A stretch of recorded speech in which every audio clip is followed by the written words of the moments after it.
All right. I'm going to just go ahead and just say it. Everybody, right now, put your ones up and keep them in the air.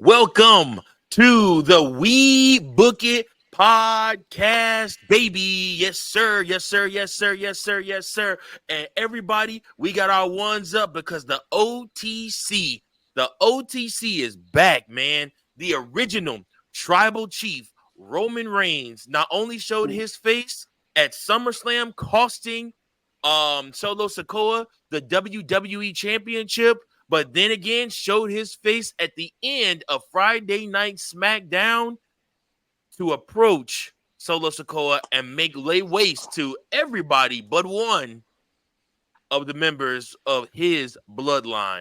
Fellas, how's everybody feeling? What's going on? How are you guys? Not gonna lie, I'm a bit hungover. Went to the beer tent at the state fair. Had a few too many adult beverages, danced around. I'm pretty sure I tore both my calf muscles. I could barely walk, but I'm good. I'm good. Glad to have you, Fredos. Coachman, I'm how glad you to be doing, here. brother? We missed you. I'm doing good, and I just want to say thank you to you guys for the support that you gave me during the time with the family stuff that was happening with me. So just thank you guys so much for being there for me, and I appreciate you. No problem, man. Mm-hmm. Yeah, man. We Book It boys, man. We stick around for each other, man. We hold each other down. So, Big Daddy, see, long Man, time I'm no good. see, brother. Or No, right? short time no see. But for those that don't know, me and C went to a baseball game Friday night and hung out. So, like I said, we was basically on the road for what should have been 2 hours and 30-minute trip up there turned into a 4-hour trip there and probably about like 4.5-hour trip back home. Yeah. So we ended up getting back home to like 2:30, 3 in the morning. No, well, I dropped C off maybe about like 2 in the morning, about 2:30 in the morning, and then About I 2:30, and I'm going to bed at like 4 a.m. Yeah.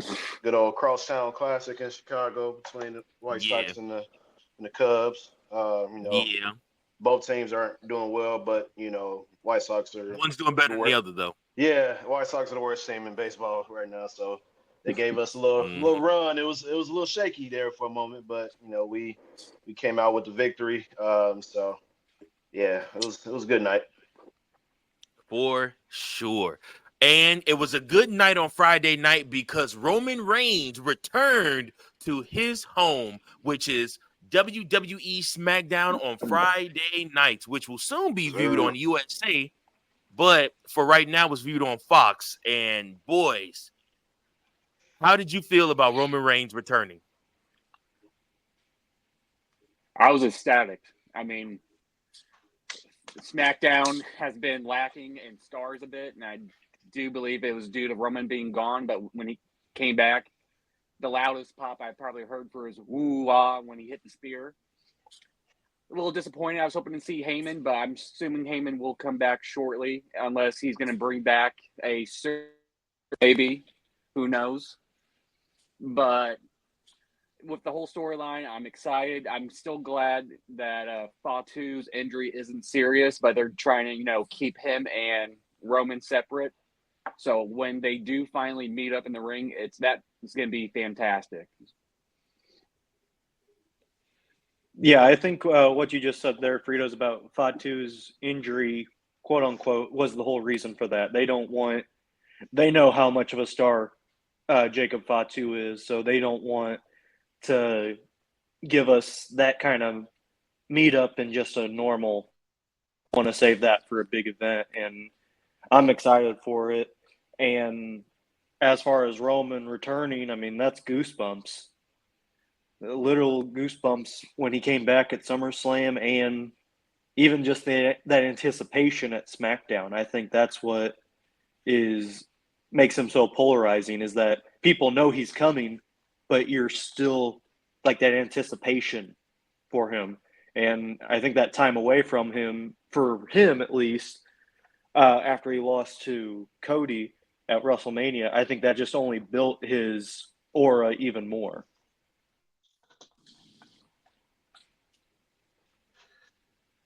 Greatness. Of course, I was happy. I had my title. I had my title belt with me and everything when we was at Mike's house when Roman came back.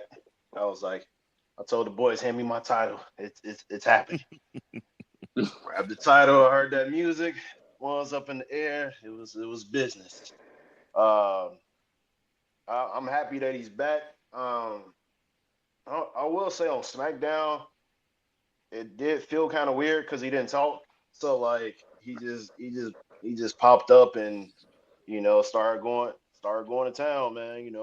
It's all business. Like he's like we finna throw hands.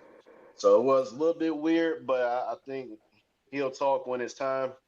It was just weird for me, but I'm just glad to see him back. I am curious to see that, when Jimmy will return, because he's going to need help at some point. Yeah, Roman's going to need help because I would imagine probably if not this upcoming week, maybe they'll bring in Fatu back, so we can see that interaction. But yeah, they needed the OTC back, and at least get some views back on SmackDown because they suffering. Raw is been on point, so they got all the great storylines going right now. So they desperately needed Roman back. And potentially coming off the best Monday Night Raw of the year this last past Monday, you definitely needed that. You definitely had to have Roman return on SmackDown. This last past Monday Night Raw, guys, it didn't even feel like it was 3 hours long. That's how you know when it's a good show. Right. When it just moves go by and you're just like, wait a minute, oh crap, it's main event time? Like for real already? One thing I did want to ask you, because we are, of course, the We Book It boys, I did want to ask you, what are the odds that you see a babyface Roman Reigns not bring Paul Heyman back, because Paul Heyman is a heel manager, strictly a heel manager? What is the possibility that you see maybe Paul Heyman side with or just get moved over or hired by someone else, maybe a certain wrecking ball that's the current Intercontinental Champion on Monday Night Raw, and not join back with the Bloodline? If you think about it, if you're really trying to make Roman Reigns a face, he does not need to have Paul Heyman next to him. Paul Heyman is known to be a heel manager, and he works with heels. He is good with getting heat, and you love him because of those things. If you're going to make Roman Reigns a face, I would rather see y'all have Cody Rhodes pick up Paul Heyman and be the and work with him and bring out the maniacal side of him and play off their relationship that Cody had with Dusty back in the day. But I would dare to say a face Roman Reigns does not need Paul Heyman. Not to go against Solo, like not to go against this current iteration of the Bloodline. I think this can be what now having Paul Heyman there will add to the the importance of the rivalry, of the storyline, because obviously you got the OG Bloodline going against the Bloodline 2.0. You got curious to see, where you're going to have Paul be on the side of the original Bloodline, have the Usos and then Sammy potentially, But remember, guys, what was the main thing Jey Uso said when he was leaving the Bloodline? If he was ever going to return, who couldn't be there? Paul Heyman could not be a part of the Bloodline. And I would Okay. dare to venture to say that's how you write him off of not being a part of the bloodline. This is family business, Paul. I Yeah. have to do what's best for my family. So then Roman Reigns kicks Paul Heyman to the curb once Cody loses to Roman Reigns the WWE Championship. Then I say that you have Cody get picked up by Paul Heyman and they work together in a maniacal type of way or the Homelander type of way, which is what everybody's asking for from Cody Rhodes. What do you guys think about that, though? I personally would rather like to see Paul work with Braun, just because they already have that Braun Breaker. connection. They're, Yep.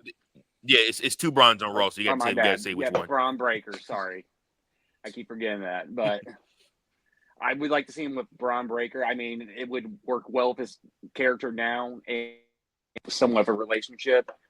So it'd be great for their business. But I mean, for me, Paul and Roman, it's like peanut butter and jelly. It just works well. I mean, I would like to see an iteration Heel of a works well. face. I know. I would like to see like a face iteration with Paul. Because right now, like, he's over with fans. They all cheer him on. They do his, chant. So, I mean, he's hot. So I bet I wouldn't mind seeing him as a face. But I mean, if it's going to continue the storyline, bring back Jay, if that's going to be the whole iteration, it's well, I wouldn't mind it. I think what needs to be done with it is I think Heyman does need to come back as a face, because you tease that for so long in the Bloodline story of how he's a face, sticking up for Roman and not acknowledging Solo. So I think you got to have him at least in there to begin with. But like you said, Virgil, with Jay, what Jay had said, that could be the point to where, like, hey, he's got to go. So what I'm thinking is, before Survivor Series, to get Jay on Roman's team, Roman makes that tough choice of, Paul, you got to go. Then, and to get back at Jay for kicking him out of the bloodline, he starts managing Braun Breaker and make sure that Jay never wins the IC championship or any kind of title, thus turning him back heel. I like that. I like that transition, and it makes sense. The transition. That's one thing we've seen with the Triple H administration is booking makes sense. The way that they book things, the way that things are planned out, they have an eye for the future as well, and matches further online down the road where they can easily write in the matches, which we'll get more into later on in the broadcast. One thing I do not want to pass up. I want to stop this because you did have the Roman Reigns return, and that is the biggest moment in wrestling this week. Second biggest moment in wrestling this week, which is a really close second, is those boys, the Wyatt Six, returning, making their in-ring debut on the main event of Monday Night Raw. You want to talk about goosebumps? I mean, that's what I said. Raw. This Monday's Raw flew by seamlessly from the beginning with Gunther coming out as the new World Heavyweight Champion, all the way through to the CM Punk interaction, all the way through to main event Jey Uso and Sammy talking about next week and the IC Championship title match, and them having unfinished business with the Judgment Day. Obviously, everything that's going on with the Judgment Day, which we'll get to in a second. But then you get to that main event, and within seconds, Triple H not only introduces you to the Wyatt Six again, but then also to the All-American, which is it's All-American, right? Is the new group name for American Made? Yeah. Mm-hmm. I'm thinking about the damn TV show. My bad, y'all. American Made the American Made group, which is Chad Gable's brand new group featuring him and the Creed brothers. So you introduce a new group. They do get their asses kicked the first night, but still strong introduction. I mean, you got them going against the Wyatt, so you would expect nothing less. And just the way that they paid full tribute to Bray Wyatt and old school Bray Wyatt, with him sitting there with having Uncle Howdy sit in the chair and and everything like that. What did you guys think about this moment in time in wrestling? And those were like, I'll tell you guys straight off the butt, those were the fastest 20 minutes that I've seen, like, just go by, just because that match was just so good and I wanted more. But I also know less is more in this business. I thought it was the match. Go ahead, Big Daddy. I'm sorry to interrupt you. Oh, C. But no, I thought it was a good match. Put the C at the bottom of it. A good starter match for both of these groups, in their introduction. And I think it was about 10 years to the day since the original Wyatt family's debut. And so I don't know if it was the same city that they debuted in, but I know it was like 10 years prior. So it was almost like a tribute in a way. And I think they mentioned it on Raw as well. So yeah, it was a great tribute, great introduction, introduction match for the Wyatts. We get to see them in the ring wrestling, and also get to see a new version of, Joe Gacy and what's the dude's name? Dexter Lumis. Dexter Lumis. Yeah, and I know they got like different names or whatever as part of the group, but like just to see them in a different element now than what we've already seen them as different characters, it was nice to see. And so only we can just hope that they grow from this, and just get to see more of their individual characters along the way. Hopefully get some more talking out of them, in the weeks to come. We know Eric Rowan. He gonna be Eric Rowan. There's really no change with him. He's still had the same persona, no matter what way you like, what kind of gimmick you give him. He's still the in-ring abilities and the in-ring style is pretty much still the same. And so I think in this moment he's got more like a mentor to these guys now, since he was the OG member of the Wyatt family, and so the only one left, unfortunately. But yeah, it was great to see, man. I can't wait to see what Triple H does with these guys, and obviously, with Uncle Howdy and Bo Dallas, to see what he's gonna have his creative input as well with this feud and this entire team. So I can't wait to see how they move forward from this and how far they can go with the faction. I thought it was the match of the night. I mean, everything was fantastic from the entrance with playing Bray's last song. The only issue I kind of have with the whole, like, them coming out is it seems like their timing and pacing is a little bit off. You could tell, like, at one point that Bo wanted to walk a little bit faster, still doing that zombie broken doll walk where she's a little bit slow. And also that Eric was carrying the rocking chair. So I think they just need to work a little bit more in the spacing and, timing on the walking or entrance. But everything was great from Eric, paying tribute to Brody Lee with the yeah, and just everything. And I was kind of surprised with how great chemistry they all have in the ring too. I know they've probably been working together in some ring, but to see that out on there on live TV, it was fantastic.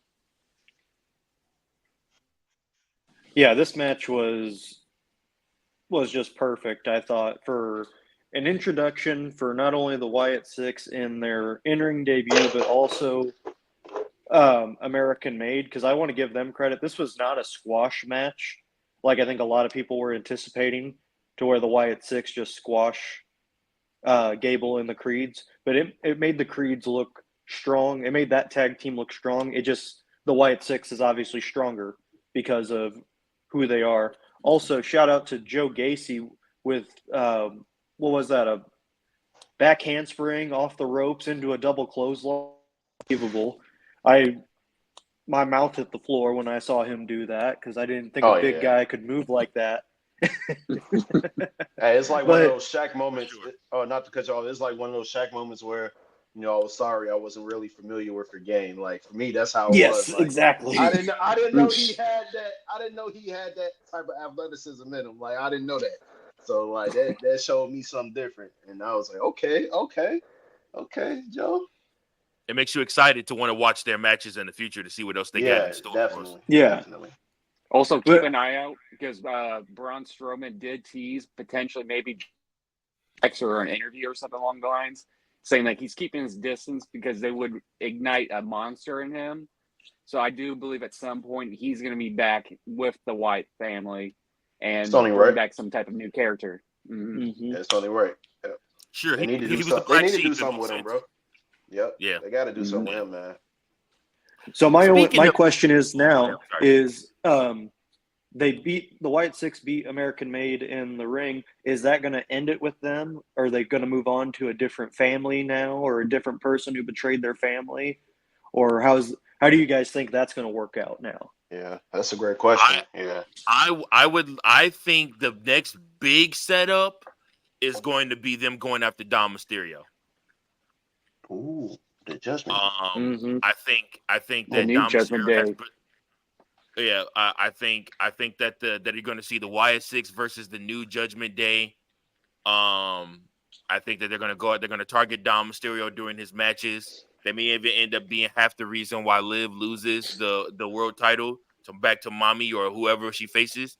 I think it'll be a lot to do with the fact that Dom not only betrayed his father, but then turned around and betrayed Mommy too. So he's a double offender in this betrayal. So that's a story that you can stretch that out for months with them just coming after Dom Mysterio. There is also the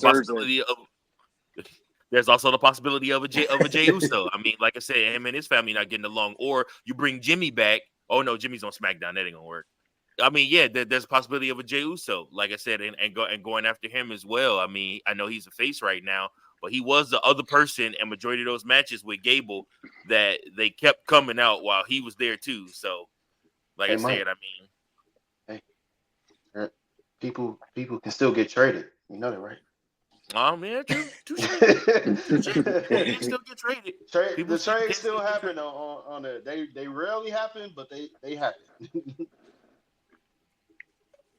So that's true. They can make a swap out of nowhere, man. They've done it before, and they'll do it again. That's true.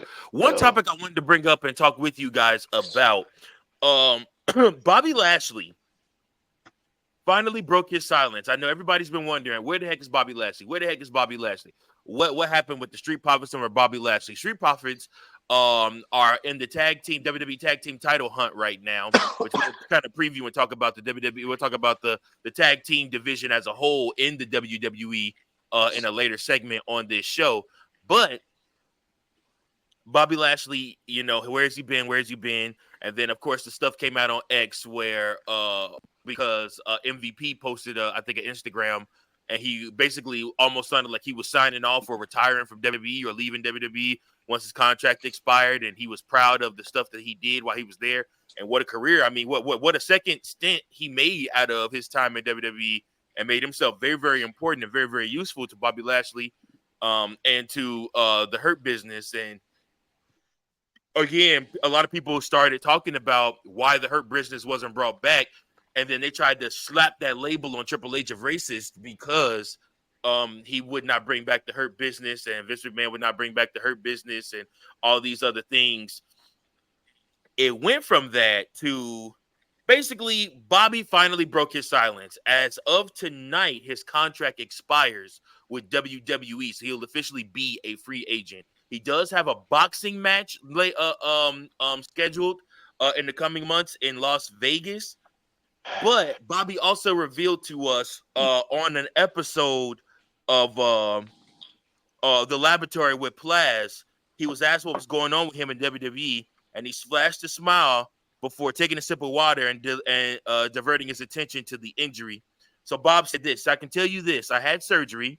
It's a little boo-boo. Happened in France during a match. Just a freak accident. After that, I had my surgery. They told me I wasn't supposed to be back 6 months. 6 weeks, I had the brace off. I'm working out. My physical therapist is like, you're not supposed to be able to do that. And I said, I'm different, bro. Like I'm working out, I'm lifting, and I don't even think I'm like 2 months out of surgery now, and I'm hitting it pretty hard. I think I'll be ready, clear in less than a month, and at that time we'll see what happens. And then like I said, he was supposed to be in the King of the Ring, but obviously he got injury and he got injured and everything like that. But one thing that he stated in this interview, and this is the part that I wanted to speak with you guys about. Lashley stated that he had a connection with Vince McMahon, saying McMahon looked at him like a star and someone he could trust to represent the company. In contrast, he said he hasn't even had too much of a connection with Paul Levesque. And he says Levesque has his guys. He said he's tried to be one of his guys, but we haven't really worked enough together to get to know each other. So this is the very first person since Vince McMahon has left the WWE that has come out and said that he would prefer, like he had a stronger connection with Vince McMahon, that he had a better relationship with Vince McMahon. Everybody else has pretty much said like, oh no, it's all blue skies and rainbows and the world is a better place because Vince McMahon is gone from WWE and the locker room is stronger than ever. And there's a connection now. We feel like we're being heard by our boss and, you know, Triple H values us and everything like that. So this is the first person to actually come out and say like, yeah, things were better for me under Vince. How does that make you guys feel? And what do you think about Triple H's booking in a whole vacuum? I mean, he's not wrong with the whole Vince comments. I always felt like Vince, you know, has a certain type. We all know it. Big, muscular, and all that. So he's going to book them, you know, to be the best. I love Triple H's bookings. The only issue I have, because I kind of consider Bobby one. I believe that Triple H is not the strongest in booking big guys. I mean, you could count Damian as a big guy, and they, you know, sent that guy to the moon with the briefcase holding the world heavyweight title. But other than that, we got Omos, who's kind of in no man's land right now, basically just collecting a paycheck, working some house shows and doing promotional work. Then you had Corbin, who got sent down to NXT, now brought back, but he's kind of just in purgatory right now, not really doing too much. And you got Strowman. I mean, he came back, had a little feud with the Judgment Day, and kind of right now. So I think he needs to work a little bit more on the bigger men booking or storylines. But other than that, I mean, it's kind of just odd with the whole situation. One thing with, I mean, you think about Bobby Lashley's first run with WWE. I mean, he was booked as a beast pretty much. And when I don't discredit Lashley for this at all, but if you remember when his contract came up for that first time, he thought he was bigger than WWE and make a name for himself outside of it. And while he did, it just wasn't as effective as I think it would have been if he stayed with WWE the first time. And when he came back, Vince was still in charge. And again, he was booked as that beast. And I think at his age, you need to kind of be that mentor role now, which he was under Triple H's tutelage. And maybe that just didn't connect with him on that, is that pride that he still thinks that he should be a champion everywhere, and that's fine.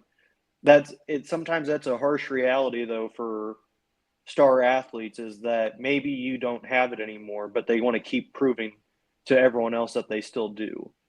And he is 48. I think he's more, yeah, I think he's just at a crossroads of he still thinks he can do it, but his body might be telling him, hey, we might need to slow down a little bit, or we're not like what we used to be. That's my take on it. I don't see anything wrong with what he said, because if you look at it from a personal standpoint for him, yeah, as a beast, and he wasn't like that under Triple H's booking. He was more of that fan favorite. I would even say father figure for the Street Profits. Sure. Big brother for sure. So my take on it is this: it's simply just another case of a soon-to-be part-timer. Because I hate to call him that because Bobby, he can wrestle full-time like at this age right now if you really want, if he continues to do, if he chooses to do so. But like as you said, he's what, 48, Yeah. and I'm sure Triple H realizes that. And there are a lot of people on that roster that are in their 40s, hitting their 50s, that are like gearing towards part-time status. I know Or Randy's an retiring outlier. in the case of Yeah, the GOAT. yeah, I know Randy's an outlier. He ain't really fully part-time yet, but he don't wrestle every night, but he still come out and do promos and maybe throw some hands here and there. But in terms of Bobby, it's another case of a seasoned veteran not understanding that it's the Young Bucks time, like it's their time, and then Triple H knowing how he is and what he created in NXT, and a lot of these guys that are on the roster now that came up from NXT, the Seth Rollins, the Roman Reigns, the LA Knights, all these guys that's big time now. Like a lot of them came from NXT, and Triple H was running the show. And so now that Triple H is now officially running the show on the main rosters, and like he gets to, have a say in all of these guys that were former NXT guys, getting their shine on the main roster. So now with Bobby, it's almost like, all right, you're a seasoned veteran. You see what the other seasoned veterans are doing, putting over the younger guys and, letting them get their shine. And I think that's what I feel like that's kind of like what this situation is here. Like, and I'm pretty sure that's what Triple H was wanting Bobby to do, be a mentor, like you said, to these younger guys, Carmelo Hayes, somebody like that. And so I think Bobby he's not understanding that it's a new era now, man. Like with the NBA, like a lot of the guys we grew up watching, they got put out of the playoffs by these young up and coming guys. And so it's a dawn of a new era, man. Everyone that we grew up watching, it's their time to pass the torch and let these young dudes, take the ranks. And hell, even Seth Rollins been around for a hot minute. Roman, like even they understand, like, there's other guys that need their shine. Now I know Cody is the champion right now, one of the main champions, but I'm sure at some point he's gonna want to let these young guys get some shine too. And so Speaking yeah, of young of matches though, I would tell you guys this. I see you mentioned trades. Bobby yeah, Lashley being traded to Raw and being Gunther's next World Heavyweight Championship opponent after Randy Orton is not a bad thing. They could literally work a promo, work a program together all the way up to end the year, and I wouldn't be mad about it. I think you can start them after Bad Blood and have that run all the way to the end of the year and do 3 pay-per-view matches with them, and it wouldn't be bad at all. I think it'll be believable. It'll be hard hitting, and it will be entertaining because Bobby is a face and people like Bobby Lashley, and he can cut a promo on his own. A right. believable promo on his own. He is good on the mic, unlike most big men who usually have a hard time talking. Bob is very good on the microphone.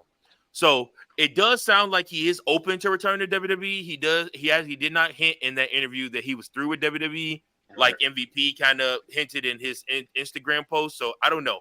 We'll see what happens if they get another deal done. If they make him another offer, I know he's going to do that boxing match while he's a free agent, but Yeah. we'll see what happens after that. Well, now it's time for another one of our favorite segments on the show. Guys, it's time for Who to Watch For featuring Cody.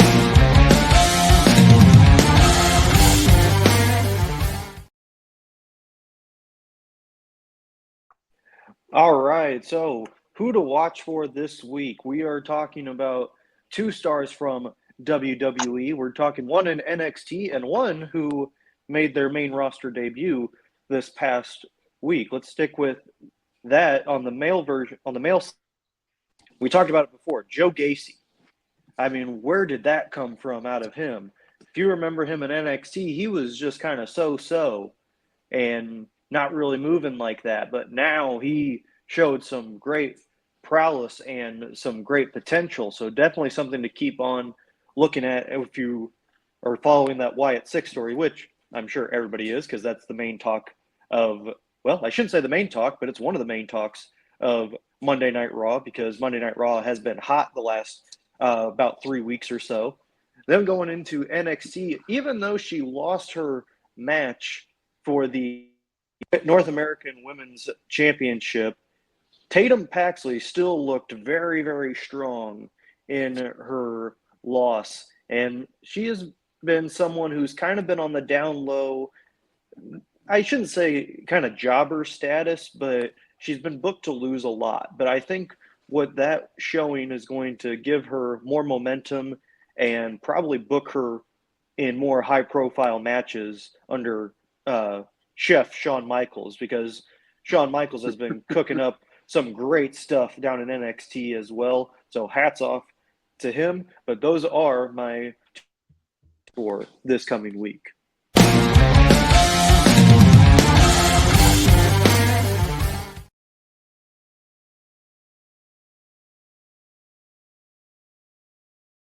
Oh, wait, let me see my mic back on. Oh, thanks for that, Coach, man. We appreciate it. Now we're going to move right along to the next topic. We are going to be talking about, guys, can somebody clear this up for me and just tell me, what the heck is Tony Khan doing with the world champion, Swerve Strickland? Because we have All In, their biggest pay-per-view of the year, in less than 2 weeks. And I'm not impressed with the card. I feel like he's phoning it in, just knowing it's going to be a sold out show anyways, but not giving you the content and not giving the fans what they want. Are you guys interested in All In? Are you planning on buying it, stealing it, something? No. I'll just It's watch been very clips on disappointing. X. Yeah. I mean, the only match I'm looking forward to is the MJF, but that's about it. I'm exhausted with AEW, to be honest with you. Like I'm not willing to like keep up. Like I'll see stuff on social media because I still follow their social media and YouTube channels. So if I see something pop up, I'll check it out, but I'm not willing to watch it live. I'm not willing to buy a pay-per-view unless I know there's a match that sparks my interest. But yeah, I don't care, man. I don't. I don't, man. It's just it flip-flops. It feels like there's 1 week you feel like, okay, here's the momentum going forward, and then it takes. And I feel like the last 2 or 3 weeks, maybe the last 2 weeks, they've taken like 5 steps back, and it's just everyone's talking about MJF and Ospreay. Yeah, you want to talk about that because that is a big time matchup. But you also have other stars that you need to build up and build around. And this might Tony Khan might not like this, but he's turning into Vince McMahon with his booking. Yep.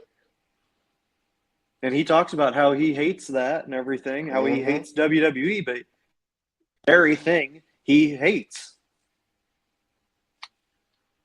Way to go, Coach. You're going to get a nasty tweet from Tony now. Oh, darn. Nice job. Send those tweets on X to Coachman's Twitter, not ours. We did not say that. Coachman did. But yeah, no, I mean, or you can send it. I'll be happy to reply. I'll reply back. I just wanted to point that out, guys. I'm just like, dude, like they got a show coming up in 2.5 weeks, and I mean, I'm not excited about anything that they got going on remotely with that show outside of MJF Ospreay, which is sad because that match you should book to be the main event for the show, but it probably won't be. But it'll be the best match on the card for sure, hands down. And it's the only feud right now that anybody is really considered or worried about. I don't know. Tony's got to figure some things out, which also leads me to there are rumors and rumblings of one of the quote unquote pillars of AEW potentially leaving and signing a massive contract to come over to WWE. That being one. Who am I talking about, guys? Ricky Stark. Ricky Starks. That's what I'm talking about. Yeah. So yeah, he supposedly is supposed to be leaving to come over to WWE, come on that side. We know him and Cody have a relationship. I wonder, do you guys think they should have him start in NXT? NXT. Bring him to NXT and work his way up? Because you can't bring All Ego and have him start at NXT and then have Ricky Stark start on the main roster. That would be pointless. Exactly what I was thinking. Mm-hmm. Yeah, start him out on NXT. I would have him feud with All Ego. That would be great to see. Okay, I ain't mad about that. I think it's almost time for Trick to move to the main roster. So I don't think he might get one more run with the NXT title, but after that, I think it's a wrap. They can go ahead and move him up to SmackDown, potentially make him and reunite him and Carmelo. They go after the tag team titles at some point. So I think that'll probably be the next good move for Trick down the line. But yeah, I think Ricky Starks, put him on NXT, have him go against All Ego and get some good matches going between those two. See, do you think that Trick Williams being rivals with Pete Dunne right now is kind of that, see if Trick can be called up or if he's ready for the call up? Do you think that's kind of what they're doing right now? Yeah, I always notice that they always get, like, whenever guys get like these real deep like personal rivalries, like you know that they're on the verge of getting called up. And so usually that last like feud or rivalry is like kind of like a test to see how can they make it on the main roster with a bigger feud. Whether it's the title, like a mid card title, or or just a random feud, just all together. So yeah, I think from right now, this is his test to see how he works against somebody the likes of Pete Dunne, and then if he bodes well with this feud, then who knows, he can get called up to SmackDown, which is what I think is going to happen. Have him and Melo feud. Now, if they don't have him and Melo reunite, I think Melo will eventually beat. If there is anybody to beat LA Knight for the U.S. title, it's probably gonna be Melo, and then Melo and LA Knight feud for a little bit, and then Trick comes along and maybe challenges Melo for the title. Who knows? So those are options that you can make for Trick. So now he just has to prove himself in NXT. With this next feud, and then we'll see if Triple H is willing to. Him and Shawn Michaels are willing to make that move and pull a Trick to the main roster. I think I'm sorry, definitely... deviated away from the main question. No, okay, you're right. No, it makes sense. It makes sense. So another thing we wanted to touch on is the Bash at Berlin main events have already taken shape. So we move on from what we deem as bad booking with Tony Khan to already knowing what our championship main events are going to be for the Bash at Berlin pay-per-view in Germany. We will have on one side Cody Rhodes versus Kevin Owens. On the other side, we will have Randy Orton versus Gunther for the World Heavyweight Championship. I ain't gonna lie to y'all, I'm a little bit more excited for that World Championship main event, even though I know Gunther is gonna keep the belt. It's still gonna. I think it still may end up being the better match. I know the feud will be better. I know Randy Orton is gonna drop some bars, and he's probably gonna hit an RKO or two on Gunther leading up to that match. And I also know Randy Orton is going to get his chest shredded in Germany because Gunther's going to kill him and then once he gets him in the ring.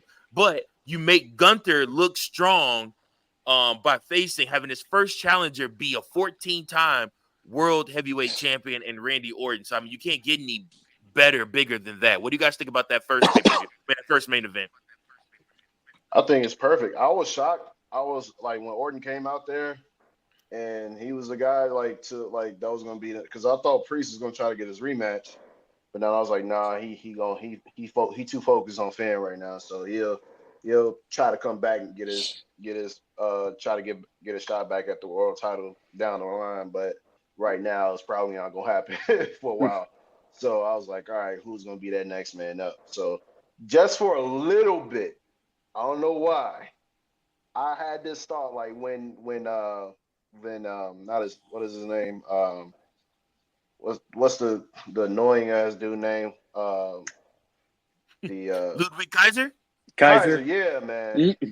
when he was out there introduced, I'm like, oh, finally he's doing something related to Gunther. It's been a minute. And so I was like, all right, Gunther, he's talking and stuff, there's not someone that can catch me off guard, blah blah blah. And I'm thinking, ooh, what if Kaiser, just blindsides Gunther and just attacks him and beats the hell out of him, right? And then that'd be like, yeah, that would have been like a great twist. And then all of a sudden, here comes Orton. I was like, oh damn. I'm like, oh, so they going back. They circling back. I was like, okay, all right, I can dig it. I'm like, they addressing the controversial finish to the King of the Ring final match. So I'm like, all right, I can. This is a good first feud where Gunther is a world champion. So I was like, all right, I know Orton's not going to win, but but I was like, this is a good start off point for Gunther. I'm like, okay, let's do it. Let's see what happens. And yeah, it's gonna be one hard hitting ass match, man. I tell you, I'm like, not too much, no amount of baby oil that Orton puts on his body is gonna stop the pain from these chops, man. Like, man, Gunther's gonna go full Diddy on his chest, bro. Man, it's gonna be like when Big Show. I think it was one time. It was like back in the day, in the Attitude Era, man. Big Show, he chopped some dude so hard, like damn near chopped his nipple off, man. Like it was something crazy. Big Show used to be chopping the fuck out of people, bro. Like, and then he had the nerve, he just have his hand all in the air, just then, bro. I'm like, big pancake hand. Yeah, your hand weigh about 50, 100 pounds, bro. Like it's like a frying pan coming down. My coach always say it's like a frying pan coming down on him.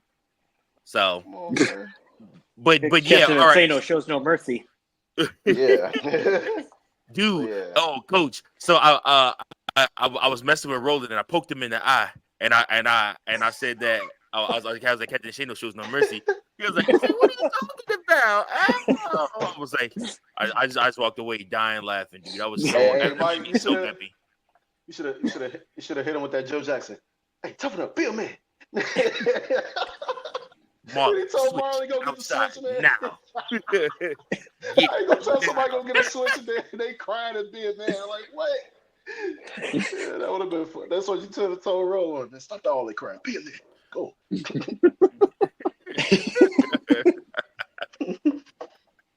So they're moving on to the WWE Championship main event at Bash at Berlin. Guys, Cody Rhodes versus Kevin Owens. Friends or better foes? And is this when we see the heel turn of Kevin Owens? Honestly, I don't think we'll see a heel turn from Kevin. I wouldn't mind if we see to eventually set up a match with Randy, because I kind of like seeing Randy as a face right now. Okay. That's kind of just what I'm thinking. I mean, I doubt it's going to happen. Because, I mean, who knows with the whole Bloodline storyline going on? Because, I mean, that's still, affecting those two for sure. But I wouldn't mind a Cody turn and eventually keeping Randy as a face still. Nah, I think what's going to happen. So, the fact with when Orton loses, the man pile that a loss to Gunther on top of like the fact that Cody chose KO, even though it was after the fact, but still like that he would have chosen KO. You know, I think Orton, for whatever selfish reason, he's gonna have look at that and like, oh, so you think KO is a more worthy opponent than me? I'm like, you could have gave me a title shot way back, you know. But I think that's gonna be something. Orton, he's just gonna be vicious. He's just gonna turn back to his vicious side. He's gonna be mad that he lost against Gunther, and then let me turn my attention to Cody, or maybe turn against KO, turn against both of them, and that's gonna set everything up. So I think that's the way that they'll set it up. I think Orton will turn heel because I think that's the best way for the feud to happen. I can't really envision this version of Cody being a heel against this version against a face Orton. It's just like it don't feel like it wouldn't work to me. It wouldn't work to me. Like Orton has to be vicious against a baby face like Cody. Unless Cody, unless we depends on the kind of heel persona that Cody will have. That'll determine if it works or not. But we don't know. We have to see it for it to know. So I think the best option will be for Orton. You know, he just goes ape shit that he lost against Gunther, and then now he's questioning like, all right, what's next? I'm like, oh, Cody. All right, cool. I'm still on SmackDown. I just had to take care of this real quick. And here I am. I'm back. So what's up? And because I mean, really, in terms of Cody's business with the Bloodline, I feel like that's nearly ran its course, honestly. Because now that Roman's back, I think it's pretty much Roman, unless Cody tries to help Roman, which I doubt. But yeah, it's a lot of ways they can go with this, but I just think it ultimately is better for Orton to be a heel going against Cody, especially with Bad Blood coming up soon. So yeah. What you think, Coachman?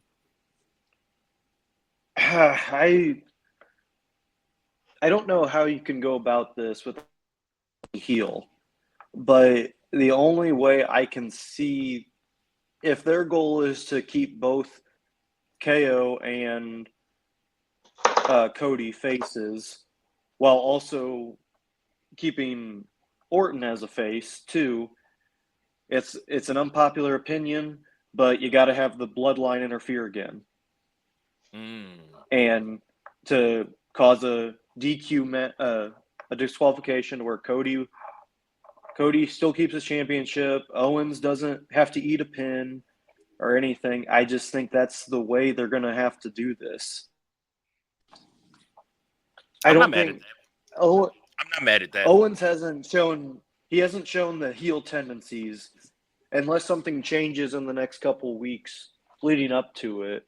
But it's been, I mean, he's over as a face right now, and they're just too buddy. Especially with, yeah, it's just not. I don't see how they can turn him heel just like that. But then again, maybe that's his kind of character, is that he can turn heel that quickly, because we've seen that before with KO and NXT and here at WWE. I don't know. The only thing I can see is the Bloodline interfering, and if that's Fatu making his comeback from injury then, and injury. Yeah, injury, and doing something, and then Roman coming out to do something. I don't know, but the Bloodline's going to interfere somehow with this match is kind of what I'm feeling, because I don't see how KO eating a pin does him any good in a championship match, especially when he's as over as. True story. We'll be watching that as it develops. One thing that you guys need to watch now is it's time for that throwback moment of the week featuring Big Daddy. See?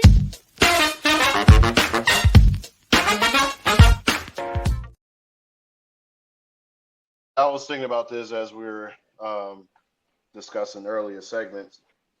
So I wanted to turn my attention to year 2007, good old WrestleMania 23.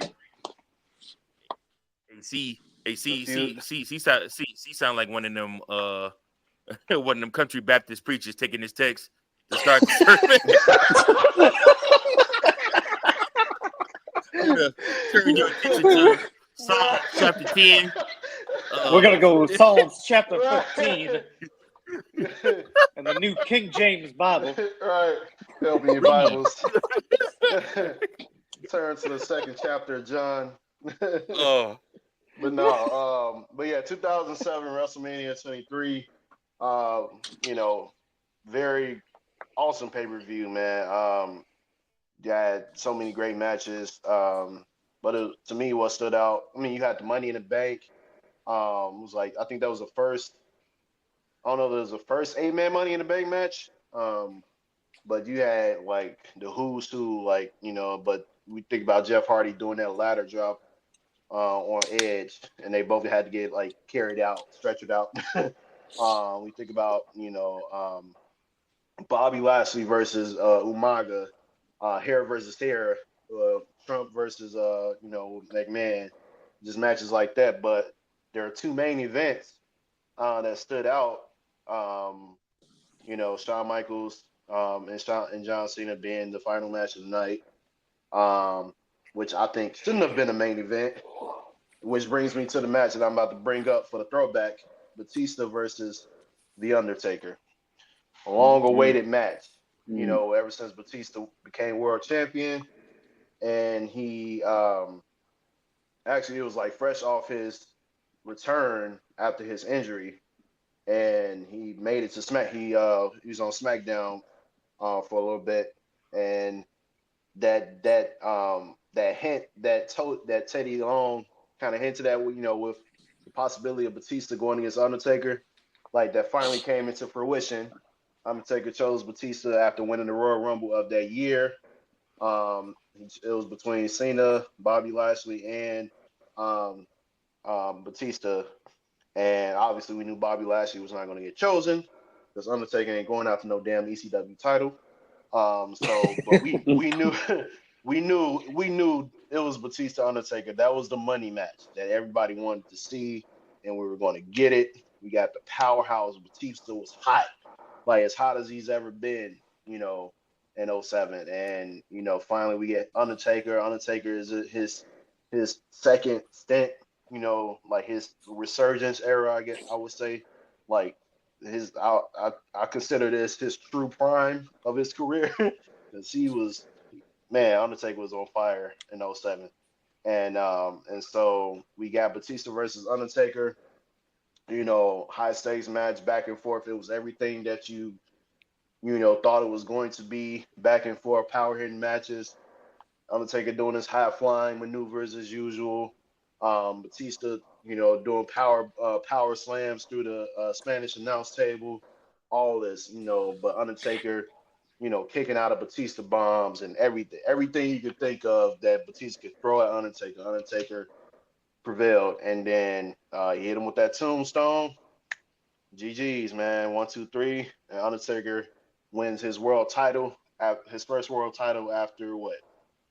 What was that? Was it 02 was the last one, right? When he had an undisputed? Huh? Yes. Yeah. Yes. So that was the last one. So that was his first title since 02. And man, to see him have that world title, man, that was one hell of a match. I thought that should have been the main event over John Cena versus Shawn Michaels. But yeah, go back and watch that match. I'm sure a lot of y'all have watched it in the past, but that Batista Undertaker match was amazing, and the matches to follow that came after that was even better. So yeah, that's my throwback.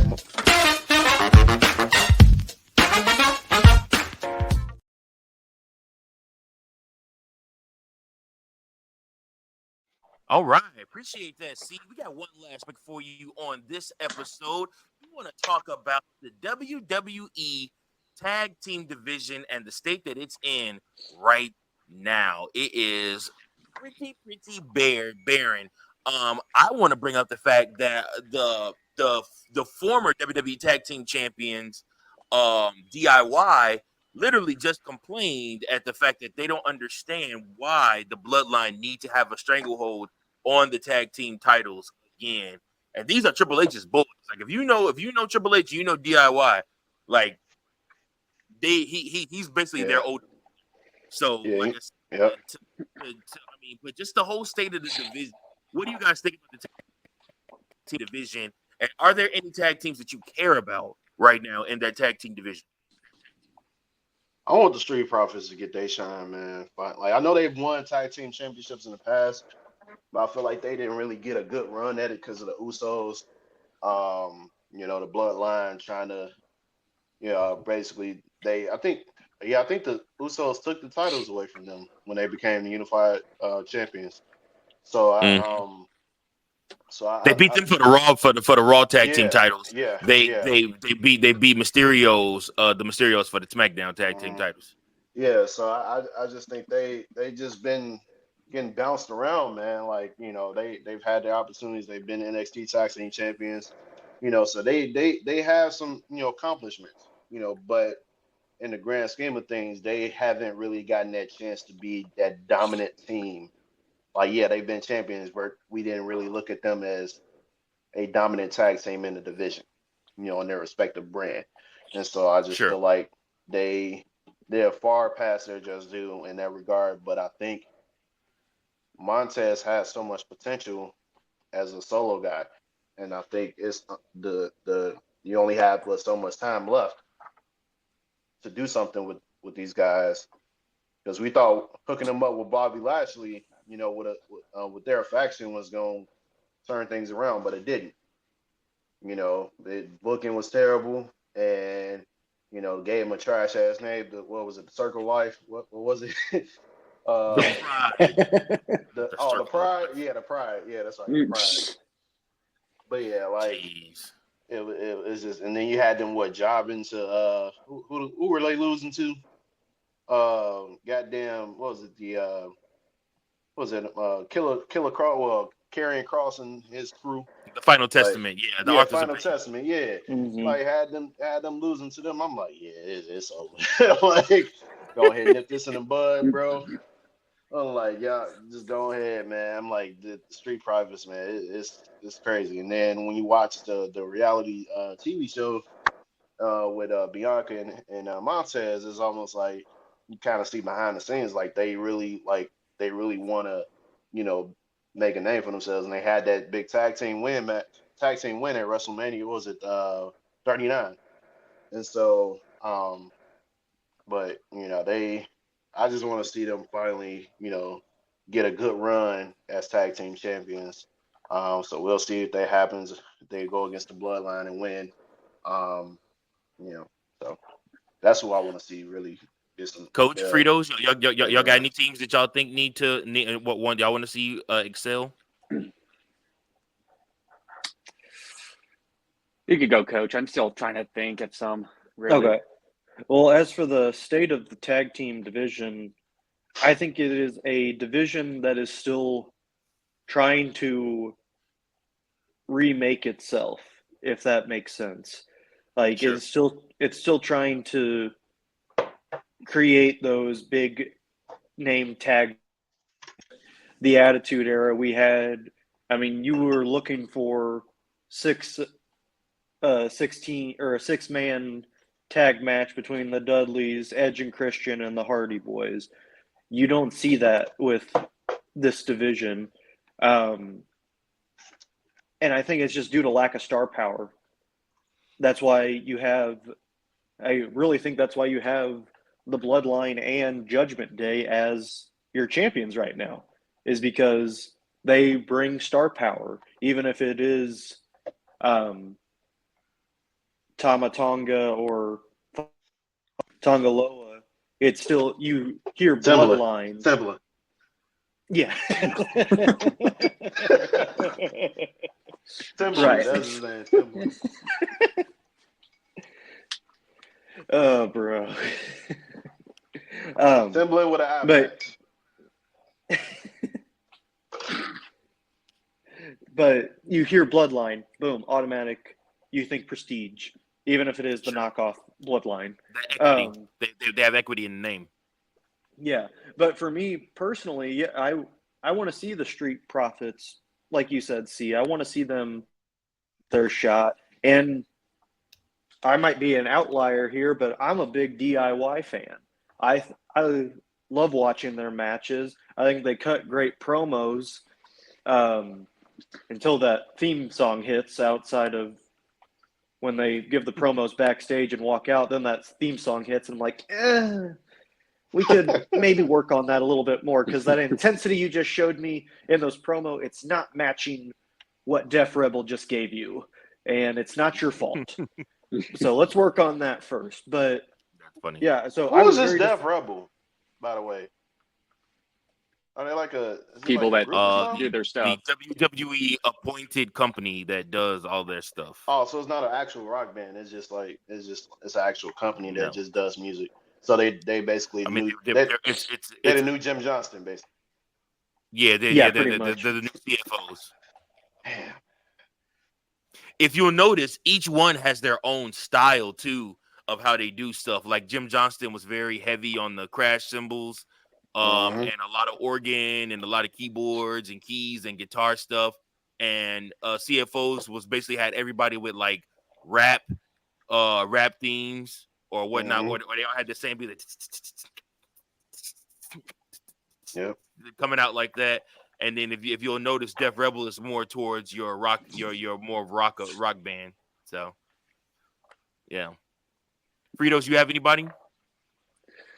I mean, I think right now, the way that the tag titles are being held, it's due to the new TV deals that are going to be happening. So I think they're trying to keep people's, interested. Judgment Day is the biggest faction going on in Raw. And even though it's a knockoff Bloodline, it's still got that Bloodline title. So I think they're trying to make sure they get new viewers going on.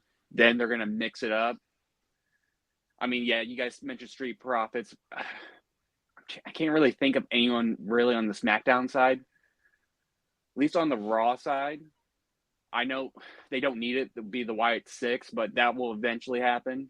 But the team that I really want to see is Alpha Academy, just for the heck of it, because I love Otis. I do think he deserves another chance for the title. And Tozawa, I think, for all the work he's done, I think he deserves at least some type of, honor. Just give him a title. It doesn't have to be a super long run. Just give him a month or two. Title. Give him the speed title. Oh, wait. He said it. Wait, what title? He said it. What title did you say? Give his ass the speed title. Are you say talking about its name and it appears? Oh my gosh, are you talking about this beautiful championship?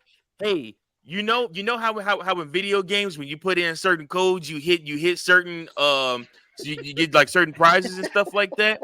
Not only are you now going to have men's WWE speed. No. You're not gonna step over my lead. I'm muting your mic. Like I said, you not only now will have a men's speed championship, but you also going to have a women's speed title. Oh my goodness, guys, I can't believe it. It's gonna be magnificent. It's gonna be trash. I saw that article. I saw that article today. I was like, "Come on, Triple H, man, what are we doing?" Hey, listen, it's all about the game and how you play it. Not one woman can put on a 2-minute match like that. Come on now. Actually, the women are probably more capable of putting on them shorter matches. It'll be Chelsea Green's belt, and she'll make good use of it. Oh, Pittsburgh Queen herself. Oh no, she's not the Pittsburgh Queen. She is the Pittsburgh Queen. I would much rather watch a Chelsea Green promo and match versus a Bayley match right now. I'm for real. That might be a hot take. No, I don't know. No, it's harsh, but it's true. That's what I'm thinking of. Thank you. Bayley is boring as hell, bro. Oh my gosh, she's horrible. Get her off my screen, like, please. Keep her on my screen. I just want some more Naomi. That's all I'm asking for. Yeah, she can stay on the screen too. Yeah, she can stay on the screen too. Amazing. Her, Okay. Jay, Bianca, everybody. Also, yeah, Fritos, Jade. you got all right, horn dogs. Fritos. Also, don't forget on that Raw side, Sami Zayn and Jay Uso are going to end up going after those World Tag Team titles. Probably true. I forgot after about Sami that. loses to Braun this coming Monday night in a 2 out of 3 falls match. You asked for stipulations, guys. You're getting them this Monday night. USA Network. Let's 2 go. out of 3 falls. For the Intercontinental Championship. That's going to be a 45-minute match right there. That's going to be your whole last hour of Monday Night Raw is them two battling it out. So all we need is an Iron Man match, and then we are back. Ooh, yeah, we're so back. Say that for a pay-per-view. For sure. It had to be for Bad Blood or something like that. Dragunov versus Gunther for the world title in 2025 in an Iron Man match. Hey, So go the distance. No, don't do it at WrestleMania. You tripping. There's no way. There's no way. I want to see that at WrestleMania. I would be so bored. 30%, I'm like, bro, please end this now. Like, speed the time up, please. It'd probably be a crown jewel or something. Now, guys, it is time for our favorite moment of the show. The return. Guys, it's time for Frito's Fave 5. That was dark. I liked it. All right, Virgil, you know what to do. Hit my music. What? Yes, sir. Coming right up. You think I'd have this queued up by now, but I don't. Yeah. Sadly, I am out of our soon-to-be sponsor, Zins. People are vicious vultures. They were asking me for all my Zins to stay fair, and me being a nice guy. But it's okay. We have a new fake sponsor, the Wolverine. Look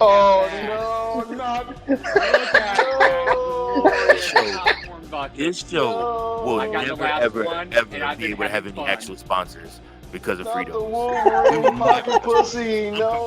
It's never going to happen. Nobody's ever going to let me put this stuff on actual television. Nobody's going to sponsor this shit. We are screwed. No. Oh, gosh. Maybe, you know what? There's Let's start about it. That's exactly why Tank won't come back. It's because of you, Fritos. That's exactly why he won't come back. He would get so excited. There's so many bananas in here. Look how big that is. God, look at that thing. All right.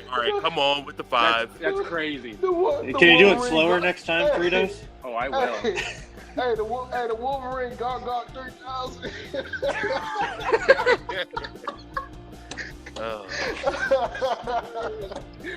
Yo, what? Well, I tell you what, Deja Vu, if you want to sponsor the show, there's your line right there. You can sponsor Frito's Fave 5.